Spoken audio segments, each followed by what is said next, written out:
Juuzou Inui is an extend, who doesn't have any memory of why his body has been implanted with mechanical parts and who replaced his head with a big revolver. He receives a request to resolve a case and completes it by throwing two men outside a building.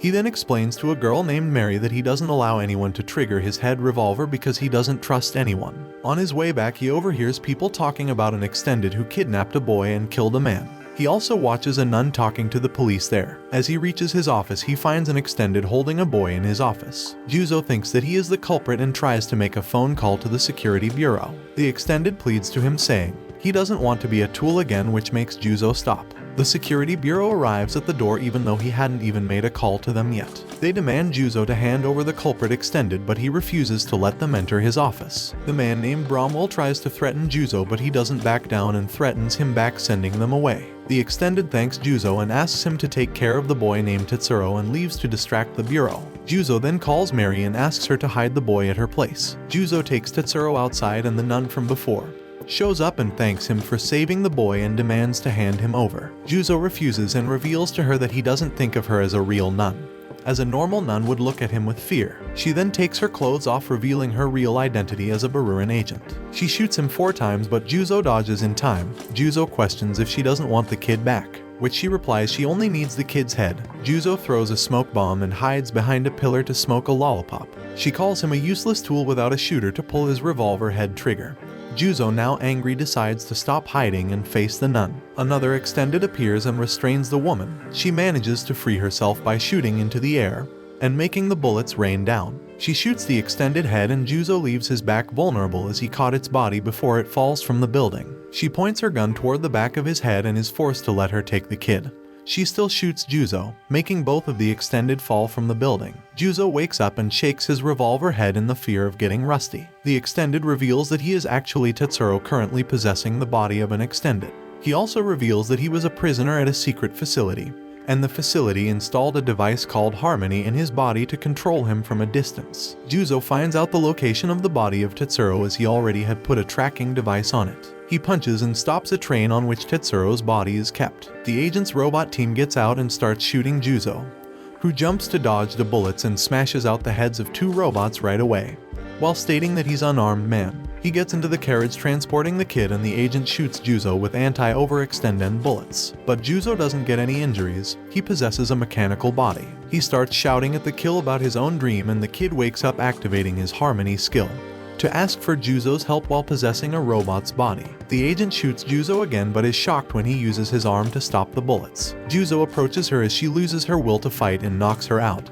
taking Tetsuro's body back. He then learns that Tetsuro is the eldest son of the CEO of Berühren. He then takes Tetsuro to Mary, who is an extended engineer. Mary explains to Juuzou how an extended body works and what she knows about the Harmony device. Juuzou roams the town in search of his favorite lollipop brand. He finally finds one pack, but it is just a bait from the security bureau. He is taken to an officer named Cunningham who knows almost everything about Juuzou. Cunningham throws an offer for a box full of Juuzou's favorite lollipops Tangashima as an exchange for Tetsuro and explains the importance of Tangashima for an overextended body like Juuzou's. Juuzou refuses to cooperate, leading Cunningham to order his men to capture Juuzou. He then destroys a couple of lollipops in front of Juuzou. Juuzou suddenly surprises Cunningham by destroying the arms of his men and tells him that he isn't dependent on Tangashima for proper functionality. Rather, he just likes the taste. As Juuzou finishes Cunningham's men off, Cunningham orders the sniper to shoot at Juuzou, but Mary takes care of the sniper beforehand. After all the commotion, Mary picks Juuzou up and tells him that Tetsuro woke up. A man named Huang asks Juuzou that they need his help with an extended who attacks children and, after ripping off their limb extensions, displays them in public places, to which Juuzou declines. Huang leaves and Juuzou suspects that Berühren is behind attacking the children. Just then Tetsuro tries to stand up but isn't able to. He shows his concern for the children and blames himself. He then hires Juuzou and asks him to take his Harmony as payment and help him in the case, but Juuzou refuses and commends his nobleness. Finding himself helpless, Tetsuro uses his Harmony power and takes control over Juuzou's body. He then takes his body and takes off to help the children. Tetsuro puts a mask on the revolver head and watches 2 girls, Anne and N, being chased by an extended. He takes care of the extended and hears N telling Anne that they have to complete the mission without any witnesses in order for her body to be fixed. N turns into a spider and Tetsuro realizes that it is her who is attacking the children. Tetsuro tells the girls that he used to be a prisoner just like them, so he wants to save them. but the girls decline him by saying that they don't consider Berühren a prison but a home, and shoots 2 bullets at Tetsuro, who tries to run away. The bullets paralyze him until he passes out. After that, Anne loses control and runs away but calms down as Anne holds her hand. Anne asks Cunningham to take Anne to the facility to be treated. He, however, refuses to help them and asks his men to capture them. Just then Tetsuro shows up and punches the men off, saying that these children are not someone's gear. Cunningham's men attack Tetsuro and as Juuzou's face is revealed, Cunningham gets very happy. He orders Anne to attack Juuzou and she transforms into her spider form. She attacks Tetsuro, causing his backpack to fall and revealing Tetsuro's body. Eventually, Cunningham realizes that Tetsuro is using Juuzou's body through harmony. Cunningham orders Anne to secure Tetsuro's body, but Anne asks her to hold her hand. As she is about to hold Anne's hand, Cunningham shoots Anne with a drug, putting her mind into a comatose state, and leaves. Anne goes berserk and Tetsuro saves Anne from hitting a wall from a shockwave, forcing him to return to his real body. Anne requests Tetsuro to save Anne. He then tries to control Anne with his harmony, but he's too weak to do so. He opts to control one of her arms instead to destroy her sub-brain, but collapses. Anne attacks Tetsuro, but Juuzou wakes up to save him and throws Anne away. He reaches an elevator while dragging Tetsuro. Anne chases them down and Juuzou asks Tetsuro to pull the trigger on his head. Anne tears the elevator's ceiling and Tetsuro pulls the trigger and sends her flying with a powerful laser beam. Tetsuro thinks that his existence is dangerous for Juuzou and Marianne decides to leave, but Juuzou stops him by saying that he hasn't paid him. They then enjoy a crab pot with Christina the landlady, but Juuzou leaves saying he isn't used to socializing. Outside, Juuzou sees a girl named Scarlet being harassed by 2 cops. He saves her, however she gets flirty with him and makes him blush. He then goes to see Scarlet's father, who happens to be an extended barber, and cleans Juuzou's head. An EMS officer shows up there and Juuzou recognizes her as Olivier. She arrests Juuzou for using his restricted weapon extension. Tetsuro and Mary bring some leftovers of crab pot to the barber shop and see Juuzou being arrested. Olivier then arrests everybody present there and puts them in a van while Juuzou is taken into the car with Olivier. Juuzou expresses his gratitude to her for providing shelter to his companions. Olivier asks for Juuzou's help to handle a case of 7 criminals escaping from a van. Juuzou agrees and she fills him in more by saying that 5 prisoners are recaptured and they know the location of the other 2, but one of them is dangerous. Suddenly, one of the prisoners shows up there. Juuzou breaks his handcuffs to stop the prisoner with his power, but a man named Cronin von Wolf shows up, hitting the prisoner with needles on his back. Cronin complains about Juuzou, but Olivier tells him that they need him as the last prisoner, Hayden Gondry, isn't easy to capture. At Olivier's office, she shows Juuzou the photo of Gondry, the last prisoner, who is an ex-military and has killed 16 soldiers of his unit. She then shows the dead bodies of 3 extended that were killed by Gondry and orders Juuzou to capture Gondry alive, so he is put to trial. Juuzou leaves and heads to Gondry's 3rd victim's home to investigate. Suddenly, Cronin shows up from behind and attacks Juuzou with his needles, but Juuzou blocks the attacks and tries to punch Cronin. Cronin dodges by jumping away. He throws some needles that get blocked by Juuzou's hands and teleports into his back. Cronin attacks him again and manages to hit a number of needles on Juuzou, who blocks his kick with his arm. Juuzou manages to avoid critical hits and pretends he can't move while asking if that's all Cronin can do.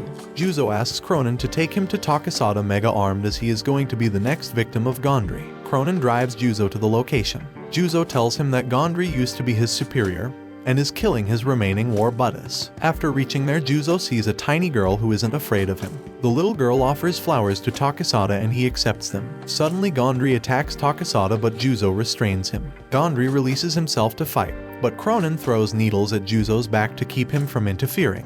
Gondry tries to attack, but Cunningham kicks Juuzou's head into headbutting Gondry. The impact breaks his mask and makes Juuzou realize that he is not the real Gondry. On the other side, Takasada commends the little girl for her bravery, but the next moment Gondry comes out of the little girl's shell before Takasada.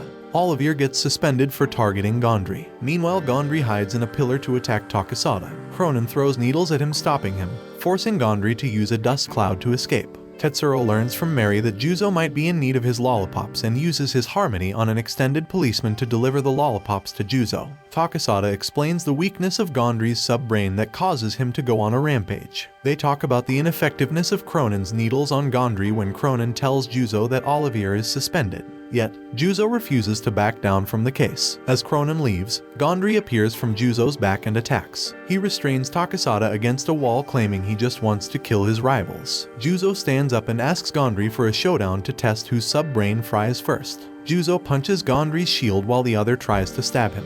Juuzou gets stabbed and goes rampaging with his fists hitting everything in range. Gondry tries to use his tongue as his last resort but fails and his sub-brain overheats. He tries to escape as Juuzou lets him go, just to find Cronin, who attacks Gondry's sub-brain with needles, making him pass out. Gondry was being controlled by a harmony device utilized by a girl named Pepper. She tells her partner named Seven about Juuzou, who has the same extended body as him. Olivier investigates the corpses of the 3 victims killed by Gondry when Tetsuro appears there and requests Olivier to take him to Juuzou. On the other side, Gondry wakes up but Cronin tranquilizes him. Before passing out, Gondry says what happened to the war and his comrades. Takasada suddenly turns against them in fear of the truth being revealed and takes out Cronin. He then turns towards Juuzou and they both fight with their Funk Faust. Tetsuro and Olivier try to reach Juuzou to deliver him lollipops and hear the sound of an explosion. Tetsuro runs alone towards the explosion thinking that Juuzou is there. Takasada attacks the injured and tired Juuzou and asks him to work for him, but he breaks Juuzou's neck after being rejected. Suddenly Juuzou stands up and enters his combat mode, but it appears that his program requests permission to engage the combat program. Takasada finds the opportunity and punches Juuzou. However, Juuzou's combat program initiates and he attacks Takasada. He fires rounds of bullets at him that comes ineffective against Juuzou as well. Takasada then uses a smoke screen to get away from Juuzou and goes towards Gondry, but finds Olivier there. Just before he attacks Olivier, Juuzou and Tetsuro burst through a wall. Juuzou attacks Takasada again. Olivier begs Juuzou to kill Takasada murdered her father, but Juuzou's sub-brain fries. Olivier takes a lollipop and blows the smoke into Juuzou's mouth, who then saves her from an attack from Takasada, destroying his right arm. Suddenly, M's soldiers appear there, but Olivier distracts them with her tin can and asks Tetsuro to take Juuzou and run. Later, Pepper and Seven target a van containing Olivier and Takasada. Cunningham faces the board in order to redeem himself for his past failure, and he is awarded with a final chance. Juuzou and the others are now back to their usual living place. Mary does a regular checkup on Tetsuro, who learns that she is an extend engineer because she is in search of her older brother, a military engineer. Christina finds an extended named Colt collapsing outside and Mary rehabilitates him. Tetsuro notices Colt trying to leave after stealing an item. He stops Colt, who tries to escape by using harmony. Without any other option left, Colt praises Tetsuro's ability and returns the item. After that, Mary tells Tetsuro that the mechanical arm that Colt gave him is manufactured by her brother Victor. Surprisingly, a man from the security bureau comes and requests Juuzou help with a job. Mary and Tetsuro try to find Colt at Mega Arm's memorial ceremony. Suddenly, an extended attacks them, but Tetsuro takes on his body and spots Colt. Juuzou comes face to face with Sarishagan, who takes a girl hostage, but Juuzou easily saves the girl and learns that Sarishagan is just the middleman. On the other side, Tetsuro and Mary find Colt, who runs away telling them about his job of blowing a train full of Berühren officials. Tetsuro follows him and they both face an extended. Tetsuro tries to hold the extended while Colt activates the bomb, but the extended captures Tetsuro and Colt, revealing to them that the Berühren officials are not on the train. Instead, there are innocent civilians and orphans aboard. Colt gets himself free with Tetsuro's help, but Colt gets serious injuries from Extend's gunshots while throwing the bomb in the air. Tetsuro takes Colt and leaves and meets up with Mary. Later, they drop Colt at his home and he dies. Juuzou hands Sarishagan to Bromwell and learns from Sarishagan that it was Victor who told him about Juuzou. Back at his office, he learns that his office is unlocked and finds Pepper there. Seven tries to sneak attack Juuzou, but he blocks it. Pepper asks Seven to stop and threatens Juuzou to include him in her collection. Pepper then activates Seven's combat mode and tries to pull the trigger on Steven's head, but Juuzou stops him. Seven attacks Juuzou again, this time destroying his shoulder. Pepper charges towards Juuzou, but Tetsuro stops her by using his harmony on Seven, causing Pepper to leave. Juuzou receives a customer named Danny, who asks Juuzou to save a girl from an extended ghost. Danny takes Juuzou to McMahon's mansion and he learns that the girl's parents died because an extended attacked them, and since then Rosa is experiencing strange occurrences. Danny takes Juuzou and Mary to Rosa's room. As she sees Juuzou's face, she throws a vase at him, wetting his face. Outside the room, Juuzou sees the ghost and follows it. Suddenly, two arms approach him and he manages to grab one of them. Danny rushes to Rosa's room and picks her up in a hurry, but Juuzou appears at the door and reveals that the ghost is only a normal extended and reveals that Danny is behind all this. Juuzou continues to expose Danny, but Rosa doesn't believe Juuzou just because of her hatred for extended. Danny leaves with Rosa and runs away. On the way, Rosa points a gun towards Danny, saying that she doesn't believe him. Eventually, Rosa finds out that it was Danny who killed her family that day. Danny reveals to her that the extended hands are actually trying to save her all the time, so he had to hire Juuzou to get rid of them. He then tries to kill Rosa, but the extended hand appears and saves her. Suddenly, Danny spots Juuzou and Mary chasing him. Juuzou catches up to the car and causes it to crash. The extended hands save Rosa once again, and Juuzou punches Danny, making him pass out. Watch this next video. See you on the next one.